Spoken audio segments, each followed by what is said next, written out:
नमस्कार, मैं हूं पूजा सिंह और आप देख रहे हैं आर्यन टीवी नेशनल। चलिए बुलेटिन की शुरुआत करेंगे उत्तर प्रदेश की कुछ बड़ी खबरों के साथ। तो वहीं लखनऊ से खबर सामने आ रही है, योगी कैबिनेट की बैठक, सीएम योगी की अध्यक्षता में बैठक आयोजित की गई। कई अहम मुद्दों पर इस दौरान बैठक में चर्चाएं हुई, कई फैसलों पर भी बैठक में मुहर लगी है। तो वहीं आपको बता दें, मुख्यमंत्री योगी आदित्यनाथ की अध्यक्षता में कैबिनेट की अहम बैठक हुई।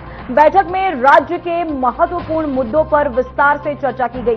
अधिकारियों ने चल रही योजनाओं की प्रगति और नई परियोजनाओं के विवरण इस बैठक के दौरान प्रस्तुत किए सीएम के समक्ष। वहीं निवेश, विकास, सामाजिक कल्याण और प्रशासनिक सुधारों से जुड़े कई प्रस्तावों पर भी मुहर लगाई गई। बैठक में निर्णय लिए गए कि विभिन्न क्षेत्रों में कार्य की गति तेज की जाएगी और योजनाओं का बेहतर क्रियान्वयन सुनिश्चित किया जाएगा। तो वहीं आपको बताते चले, सीएम योगी की अध्यक्षता में अहम बैठक आयोजित की गई। साथ ही कई अहम मुद्दों पर इस दौरान बैठक में चर्चाएं भी हुई हैं। मुख्यमंत्री योगी आदित्यनाथ की अध्यक्षता में ये बैठक आयोजित की गई। बैठक में राज्य के कई महत्वपूर्ण मुद्दों पर विस्तार से चर्चा की गई। अधिकारियों ने चल रही योजनाओं की प्रगति और नई परियोजनाओं के विवरण प्रस्तुत किए। निवेश, विकास, सामाजिक कल्याण और प्रशासनिक सुधारों से जुड़े कई प्रस्तावों पर भी मुहर लगी, जहां विकास को मद्देनजर रखते हुए इस बैठक में कई महत्वपूर्ण फैसले लिए गए। तो वहीं मुख्यमंत्री योगी आदित्यनाथ ने जापान के यामानाशी प्रांत में व्हाइट गवर्नर्स जूनिच और साथ ही इंडोडेरा के 8 सदस्यीय उच्च स्तरीय प्रतिनिधि मंडल ने लखनऊ में अपने सरकारी आवास 5 कालिदास मार्ग पर मुलाकात की। बैठक में दोनों पक्षों ने आर्थिक, सांस्कृतिक और तकनीकी सहयोग के अवसरों पर भी चर्चाएं की। वहीं मुख्यमंत्री ने उत्तर प्रदेश में निवेश और उद्योग के अवसरों के बारे में प्रतिनिधि मंडल को जानकारी दी। वहीं जापानी प्रतिनिधि मंडल ने औद्योगिक और शिक्षा क्षेत्र में साझेदारी बढ़ाने की इच्छा भी जताई। ये मुलाकात भारत जापान संबंधों को और मजबूत करने का एक अहम माध्यम भी बना है। वहीं आपको बताते चले, एक महत्वपूर्ण कदम है, जहां इस दौरान कई विषयों पर चर्चाएं भी की गई, साझेदारी बढ़ाने की इच्छा भी जताई, जहां यह मुलाकात भारत जापान संबंधों को और मजबूत करने का अहम कदम माना जा रहा है। तो वहीं आपको बता दें, मुख्यमंत्री योगी आदित्यनाथ ने जापान के यामानाशी प्रांत के व्हाइट गवर्नर जूनिची और साथ ही 8 सदस्यीय उच्च स्तरीय प्रतिनिधि मंडल से लखनऊ में अपने सरकारी आवास 5 कालिदास मार्ग पर अहम मुलाकात की।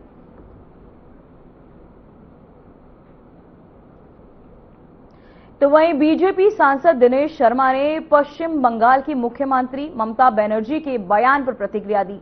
तो वहीं आपको बता दें, उन्होंने साथ ही इस दौरान उनके बयान को लेकर कई अहम बातें भी कही। साथ ही उन्होंने कहा कि ये महाराष्ट्र की राजनीति का दुखद क्षण है। दिनेश शर्मा ने कहा कि अजीत पवार एक डायनेमिक नेता हैं और उनके परिवार और करीबी इस गहरे दुख में है और उन्होंने चेतावनी दी कि आपको बता दें, संवेदनशील मामलों में चुनावी राजनीति करना अनुचित नहीं है। वहीं उन्होंने सभी नेताओं से अपील की कि इसको लेकर कोई भी अनुचित राजनीति ना की जाए। साथ ही उन्होंने कहा कि अपनी वाणी पर संयम रखें और परिवार के प्रति सहानुभूति भी दिखाएं। महाराष्ट्र की राजनीति तो यूं कहें कि भारत की राजनीति का दुखद क्षण है। आदरणीय अजीत दादा एक नेकदिल इंसान थे। विकास उनके कार्यशैली में कूट कूट कर भरा था। मैं महाराष्ट्र का चुनावों में लोकसभा के प्रभारी था। अब बहुत सारे कार्यक्रमों में उनके साथ जाने का अवसर मिला। एक सहज हृदय और एक जनप्रिय नेता के रूप में उनकी पहचान रही है और उनके परिजन इस घड़ी में शोक से एक तरीके से पूरी तरीके से शोक में डूबे हुए हैं, जनता और उनको मानने वाले लोग। और इस समय कोई अगर राजनीति करता है, चुनावी राजनीति या कोई और प्रकार की, तो मैं समझता हूं इससे बड़ा दुर्भाग्य भारत की राजनीति का और कोई नहीं हो सकता। ऐसे लोगों को वाणी पर संयम और परिवार के प्रति सहानुभूति रखना चाहिए। मृत्यु को भी राजनीति का अंग बनाने से लोगों को बचना चाहिए। ईश्वर अजीत पवार जी की आत्मा को सद्गति प्रदान करे। बहुत अवसरों पर मेरा उनके तो वहीं खुशीनगर के तमकुही राज थाना क्षेत्र में लबनिया चौराहे पर मंत्री संजय निषाद के स्वागत के दौरान हादसा हुआ। स्वागत में खड़ा बुलडोजर ट्रक से होकर लगने के कारण पलट गया और कई लोग गंभीर रूप से घायल हो गए। निषाद पार्टी के कार्यकर्ताओं ने तुरंत घायलों की मदद की। सभी घायल लोगों को निजी अस्पताल में भर्ती कराया गया। वहीं मंत्री डॉक्टर संजय निषाद ने भी अस्पताल पहुंचकर घायलों का हाल जाना।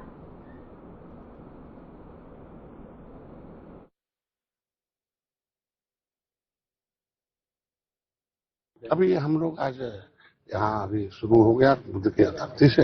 अभी जगह जगह हम लोग कई विधानसभाओं हो गए। हम लोग पडरौना में आएंगे, इसके बाद महाराजगंज जाएंगे परसों, चूंकि कल कैबिनेट हो गई है।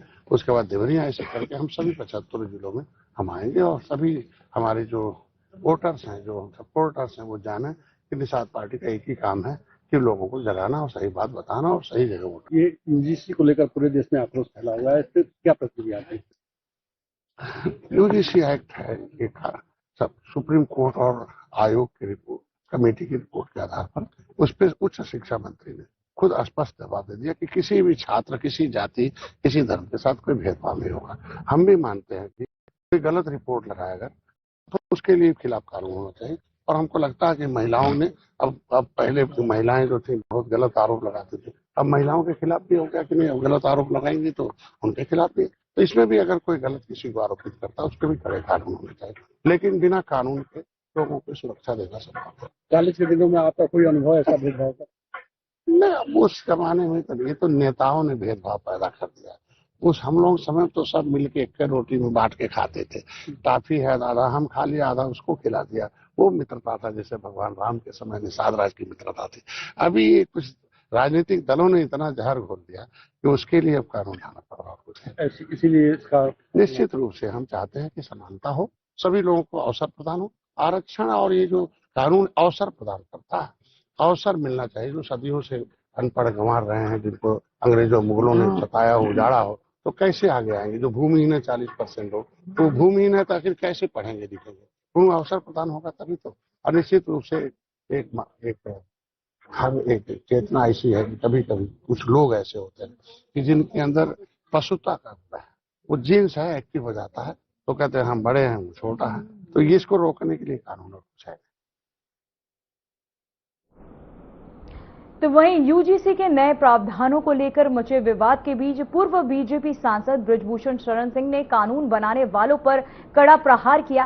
उन्होंने कहा कि ये बिल एक तरफा है, समाज को बांटने वाला है और इसे तुरंत वापस लिया जाना चाहिए। वहीं पूर्व सांसद ने जोर देकर कहा कि ये केवल स्वर्ण समाज की पीड़ा नहीं है, बल्कि सर्व समाज की समस्या है। उन्होंने सरकार से अपील की कि ग्रामीण जीवन और आम बच्चों की परिस्थितियों को समझकर ही कानून बनाना चाहिए।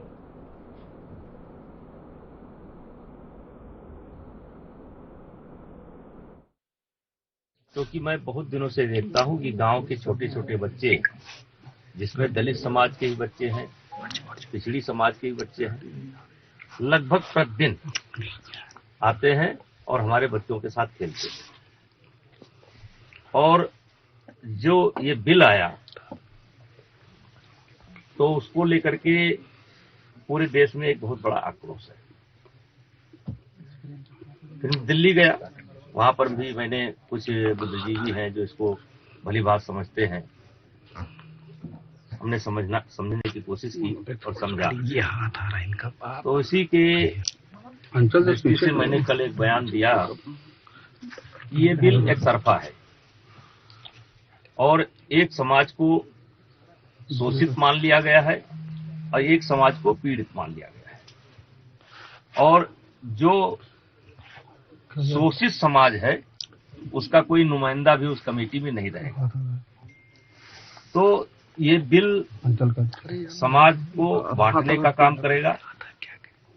किस मंशा से लाया गया मुझे ये मालूम नहीं, लेकिन इस बिल से समाज में तनाव पैदा हो रहा है। तो मेरा ये कहना है कि इसमें जो ओबीसी के बच्चे हैं या दलित समाज के वो बच्चे हैं जो सारी स्थिति को समझते हैं, उनको भी इसमें आगे आना पड़ेगा। और ये केवल सवर्ण समाज का ही की पीड़ा नहीं है, ये सर्व समाज की पीड़ा है।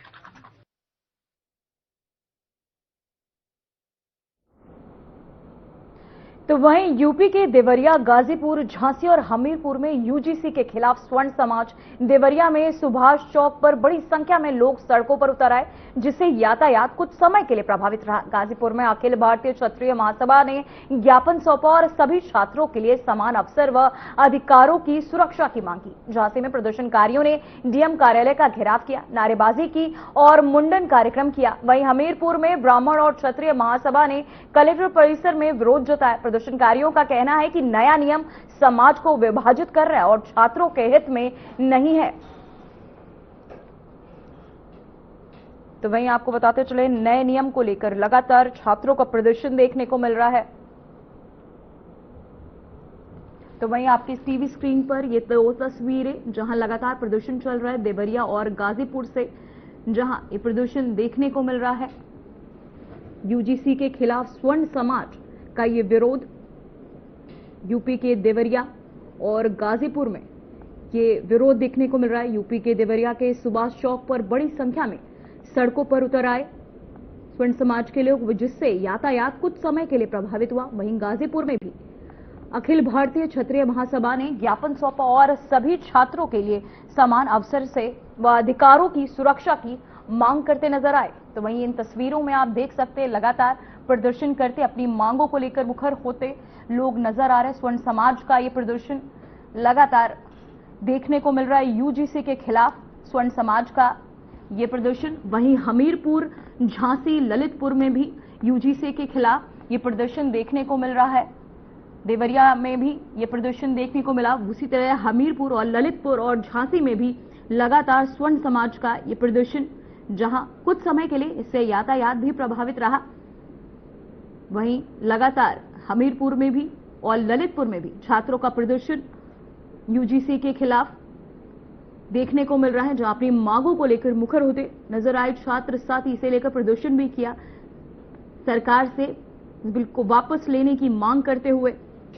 झांसी में भी ये प्रदर्शन यूजीसी के खिलाफ देखने को मिल रहा है, जहां सड़कों पर प्रदर्शन के चलते जाम, यातायात प्रभावित, फिर भी अपनी मांगों को लेकर लगातार छात्र सड़कों पर उतरे, प्रदर्शन कर रहे हैं। अपने हाथों में जाति के आधार पर ब्राह्मण हो या ठाकुर, वैश्य हो या कायस्थ, आखिर हमारे साथ उत्पीड़न क्यों, हमारे साथ अलगाव क्यों, जाति के आधार पर उत्पीड़न क्यों, जाति के आधार पर सजा क्यों, आखिर ये क्या है इस देश के अंदर? क्या ब्राह्मण, ठाकुर, बनिया, कायस्थ ये कहीं भी जो है कोई सम्मानजनक स्थिति में नहीं है। जानबूझकर हमको जाति के आधार पर प्रताड़ित किया जाएगा, ये बर्दाश्त नहीं किया जाएगा।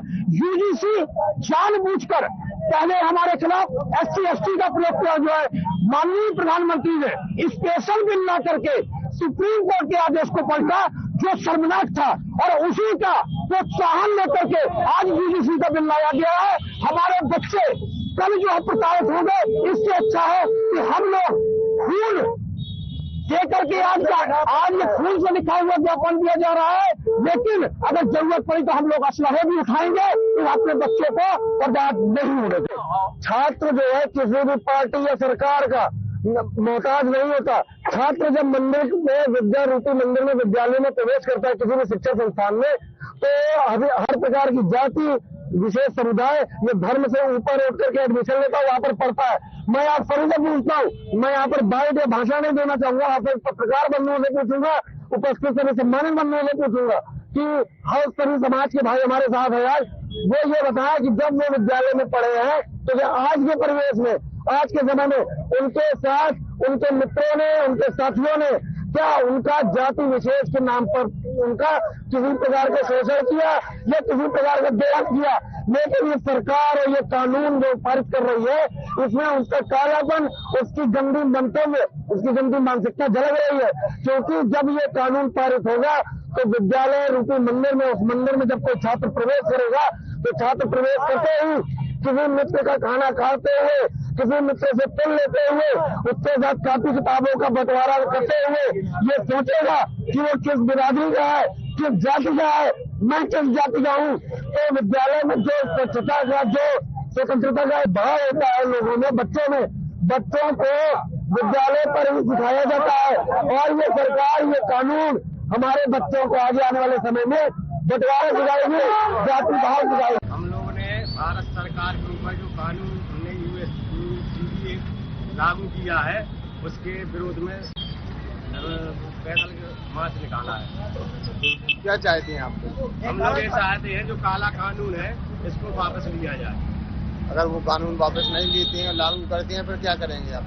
पूरे भारत सरकार में हम आंदोलन करेंगे पूरे देश भर में और जगह जगह में धरना प्रदर्शन करेंगे और जो हो सकेगा वो करेंगे। अगर सवर्ण समाज के साथ अन्याय होगा, ये जो कानून आया है जो भारत सरकार ने जातिवाद फैलाने के लिए किया है, अपनी राजनीति चमकाने के लिए किया है, क्योंकि अगर कॉलेजों से जातिवाद फैलेगा ये कानून जो है, अभी हम सभी भाई लोग हैं, कोई एसटी बैग का है, कोई एसटी बैग का है, कोई ओबीसी बैग का है, सभी लोग साथ बैठ के हम लोग खाते पीते हैं। ये कानून ला रहे के कारण हम लोगों में भेदभाव होगा, हम लोग का डर का माहौल पैदा होगा, इससे काफी नुकसान है। और ये सरकार जो है इस चुनाव को देखते हुए कानून लाई है और हमें आपसी फूट लाना चाहती है। ये चाहती है कि हम लोगों में आएगी उसके कारण क्या है, इससे विपक्षी पार्टियों ने भी कुछ नहीं कहा है, क्योंकि ये पार्टियां जो है सब एक साथ बैठ भी खाती पीती है। ये लोग केवल अपनी राजनीति चमका चाहते हैं कि ये लोग जो अपनी राजनीति चमका लेंगे, बाकी कोई बात नहीं है। न्याय का साथ देते हैं। अभी तक बीजेपी न्याय के साथ रहती थी तो हम लोग उसका साथ देते थे, तन से मन से और धन से हम लोग उसका समर्थन करते थे।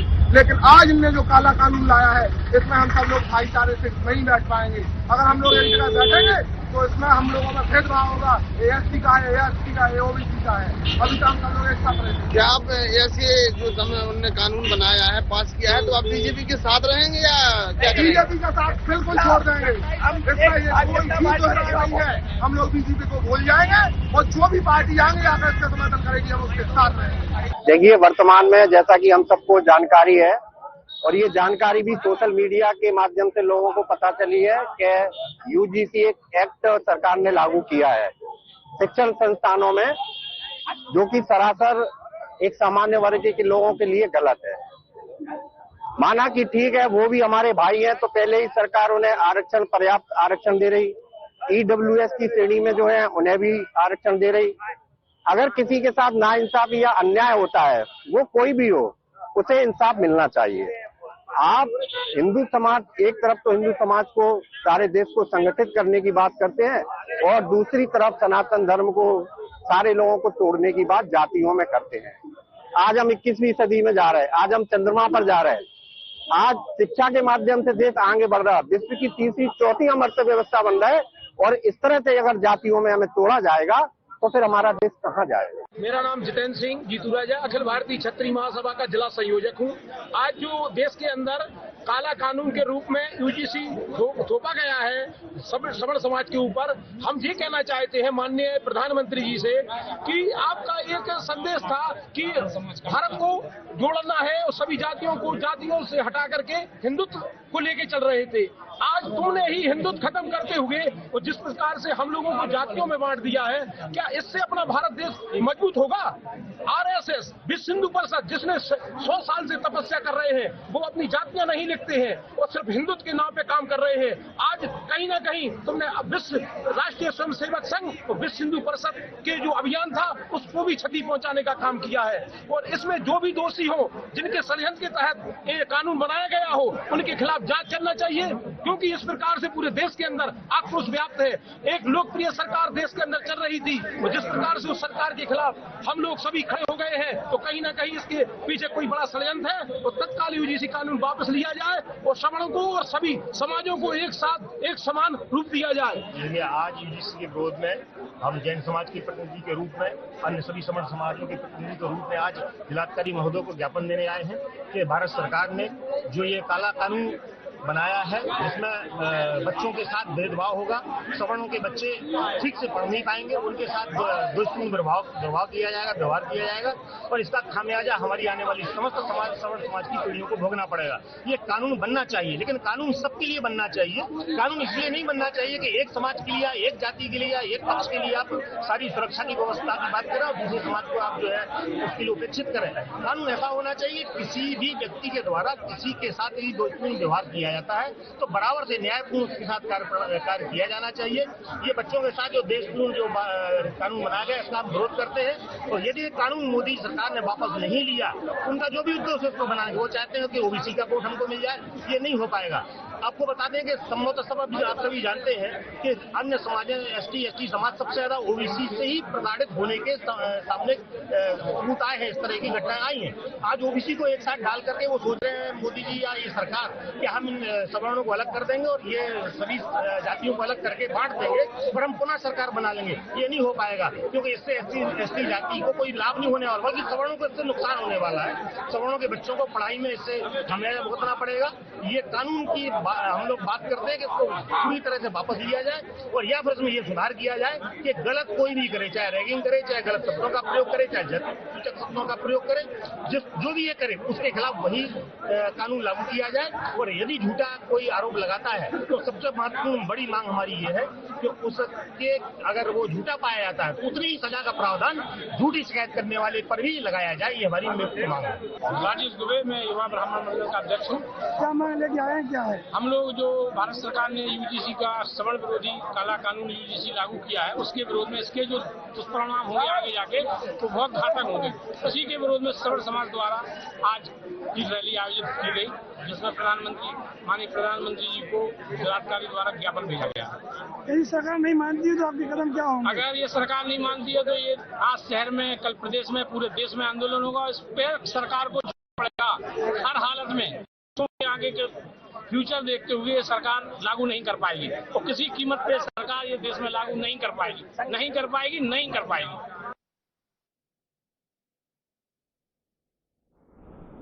तो वहीं रायबरेली से बड़ी खबर सामने आ रही है जहां राहुल गांधी समेत 45 के खिलाफ फर्जी, सोनिया गांधी, प्रियंका और केएल शर्मा के खिलाफ अर्जी दायर की गई। वहीं फर्जी दस्तावेज पर स्कूल को मान्यता दिलाने का आरोप है। सीबीएसई बोर्ड के स्कूल को मान्यता दिलाने का आरोप लगाया गया। सीबीएसई बोर्ड के चेयरमैन कई बीएसए के नाम भी शामिल है। जहां आपको बता दें गांधी परिवार समेत कई अधिकारियों के खिलाफ सरकारी दस्तावेजों में हेराफेरी कर एक स्कूल को सीबीएसई बोर्ड में मान्यता दिलाने का आरोप लगाया गया। शिकायतकर्ताओं ने तत्कालीन तहसीलदार अनिल पाठक के एक पत्र का हवाला देते हुए बताया कि जिस जमीन पर स्कूल बना है उससे संबंधित लैंड सर्टिफिकेट तहसील से जारी नहीं हुआ है। वहीं ब्रजेंद्र शरण गांधी ने बताया कि इस मामले की शिकायत प्रधानमंत्री से लेकर मुख्यमंत्री तक की जा चुकी है। हालांकि जांच अधिकारियों ने प्रकरण में पुलिस विभाग का विषय बताकर शिकायतों को बंद कर दिया गया। तो वहीं आपको बताते चले राहुल गांधी समेत 45 के खिलाफ अर्जी, सोनिया गांधी, प्रियंका के खिलाफ अर्जी, जहां स्कूल को मान्यता दिलाने के आरोप में यह अर्जी दायर की गई है। तो वहीं आपको बताते चले सोनिया गांधी, राहुल के खिलाफ अर्जी दायर की गई। राहुल गांधी समेत 45 के खिलाफ यह अर्जी दी गई है। तो वहीं आपको बता दें गांधी परिवार समेत कई अधिकारियों के खिलाफ शिकायत दर्ज की गई। शिकायतकर्ताओं ने तत्कालीन तहसीलदार अनिल पाठक के एक पत्र का हवाला देते हुए बताया कि जिस जमीन पर स्कूल बना है उससे संबंधित लैंड सर्टिफिकेट तहसील में जारी नहीं किया गया।